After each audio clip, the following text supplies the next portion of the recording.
రాకాలోకంకి స్వాగతం. ఈ కంటెంట్ మీకు నచ్చినట్టయితే లైక్ చేయండి, మీ బంధుమిత్రులకి షేర్ చేయండి. ఇప్పటి వరకు సబ్స్క్రైబ్ చేసుకోకపోతే సబ్స్క్రైబ్ బటన్ని నొక్కడం ద్వారా సబ్స్క్రైబ్ చేసుకోండి. అదేవిధంగా పక్కనే ఉన్నటువంటి బెల్ ఐకాన్ని కూడా నొక్కినట్టయితే మీకు రాకాలోకంలో కొత్త వీడియో పెట్టగానే నోటిఫికేషన్ ద్వారా తెలియజేయడం జరుగుతుంది.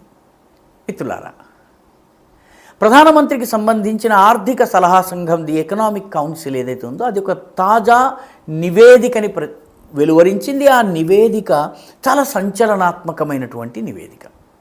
ఆ నివేదిక ప్రకారము భారతదేశంలో ముస్లింల జనాభా హిందువుల జనాభా కన్నా చాలా వేగంగా పెరుగుతున్నది. రానున్న రోజుల్లో ఈ దేశపు జన విన్యాసము, డెమోగ్రఫీ ఏదైతే ఉందో, జనాభా విన్యాసం, జనాభా ఉండేటటువంటి పరిస్థితి ఏదైందో అది మారబోతోంది. దీనివల్ల దేశంలో దీర్ఘకాలికమైనటువంటి పరిణామాలు సంభవించవచ్చును అని చెప్పి ఈ నివేదిక చెప్పింది. నిజానికి ఈ నివేదిక కొత్త విషయం ఏమీ చెప్పలేదు. 2011 నాటి సెన్సస్లో ఇదే విషయాన్ని చెప్పడం జరిగింది. 2021 సెన్సస్ జరగలేదు ఇప్పటి వరకు, ఎందుకంటే మధ్యలో కోవిడ్ వచ్చింది. 21 నుంచి కూడా కోవిడ్ ఉండడం వల్ల సెన్సస్ జరగలేదు. కానీ మొత్తం మీద ఇదే సూచన మన సెన్సస్ కూడా ఇస్తోంది.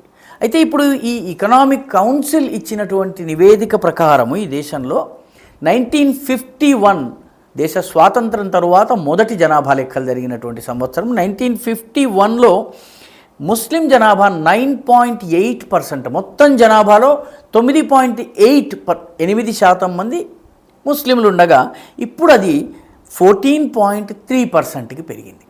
అంటే ముస్లిముల జనాభా రేటు పెరుగుతుంది.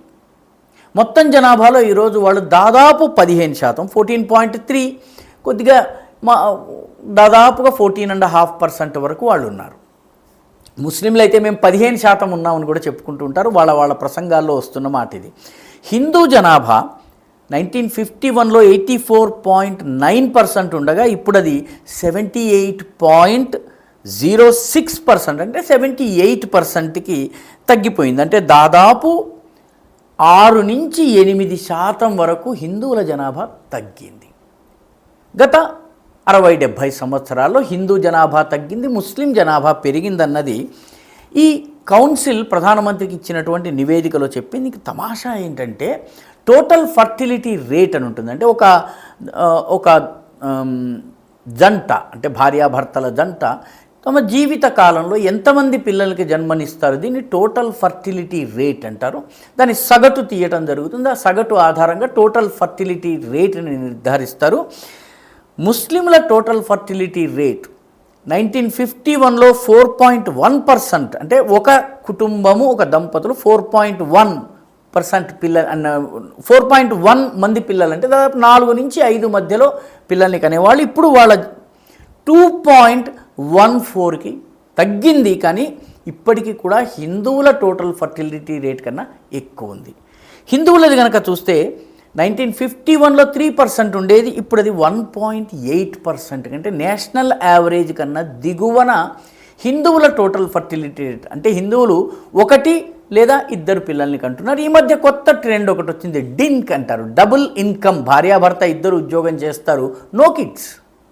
కాబట్టి జనాభా క్రమేపీ తగ్గుతూ వస్తుందన్నది ఇది ఒక అఫీషియల్ నివేదిక, సెన్సస్లో వచ్చింది. ఇప్పుడు ఎకనామిక్ కౌన్సిల్ కూడా చెప్పింది.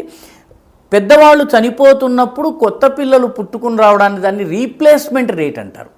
అంటే ఎంతమంది చనిపోతున్నారు, ఎంతమంది పిల్లలు పుడుతున్నారు, దీని ద్వారా మొత్తం జనాభా ఏ రకంగా బ్యాలెన్స్ మెయింటైన్ అవుతుందని చెప్పేదాన్ని రీప్లేస్మెంట్ రేట్ అంటారు. హిందువులకు రీప్లేస్మెంట్ రేట్ ఈజ్ 0.6% మాత్రమే.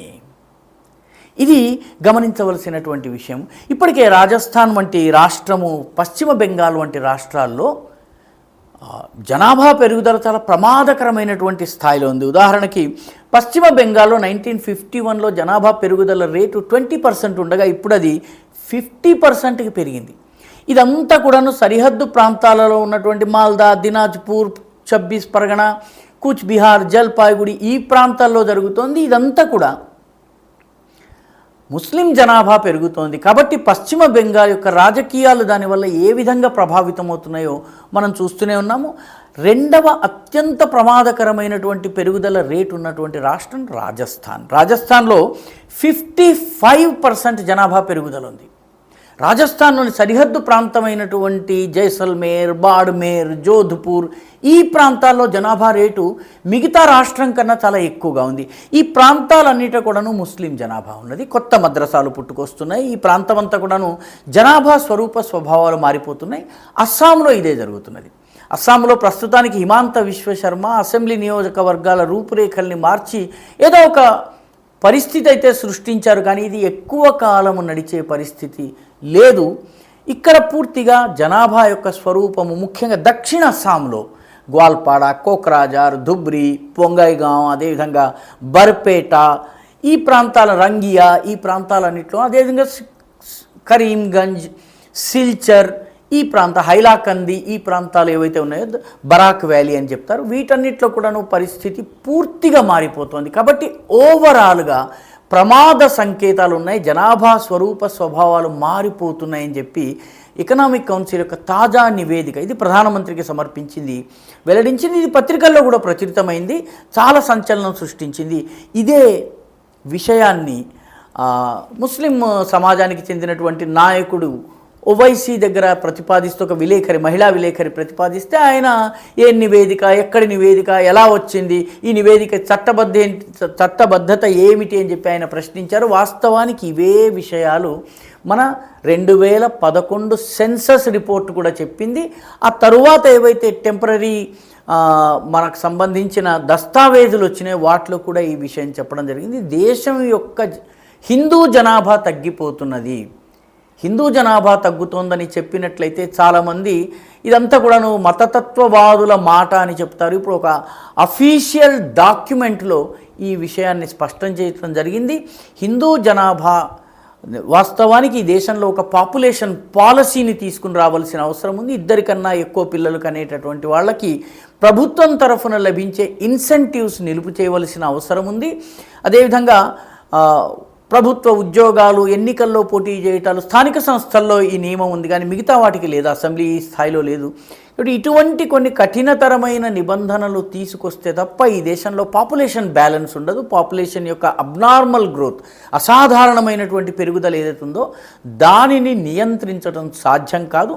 ఇప్పుడు చేయలేకపోతే రానున్న రోజుల్లో ఒక జనాభా విస్ఫోటనం జరగబోతోంది. ఆ జనాభా విస్ఫోటనంలో అన్ఈక్వల్గా, అసమానత ఉండబోతోంది. ఒక వర్గం జనాభా పెరుగుతుంది, మరొక వర్గం జనాభా పెరుగుదల రేటు దానిని అందుకోలేనటువంటి పరిస్థితిలో ఉంది. దీంతో ఓవరాల్గా ఈరోజు లండన్ వంటి దేశాల్లో, ఇంగ్లాండ్ వంటి దేశాల్లో, యూరప్లో ఏ సమస్య అయితే ఎదుర్కొంటున్నారో మూల యూరోపియన్ నివాసులు, కాకేషియన్ ప్రజలు ఎవరైతే ఉన్నారో వాళ్ళ ఫర్టిలిటీ రేట్ కన్నా అరబ్ దేశాల నుంచి, ఆఫ్రికన్ దేశాల నుంచి వచ్చినటువంటి వాళ్ళ జనాభా పెరుగుదల రేటు ఎక్కువగా ఉంది. కాబట్టి రానున్న రోజుల్లో యూరోప్లో యూరోపియన్లు మైనారిటీ అయ్యేటటువంటి పరిస్థితి ఇప్పటికే ఆ ప్రమాదం చాలా దేశాల్లో కనిపిస్తోంది. గల్ఫ్ దేశాలైతే ఇలాగ వచ్చి బయట నుంచి వచ్చినటువంటి వాళ్ళకి పౌరసత్వం ఇవ్వదు, వాళ్ళకి కేవలం వర్క్ పర్మిట్ ఇస్తుంది.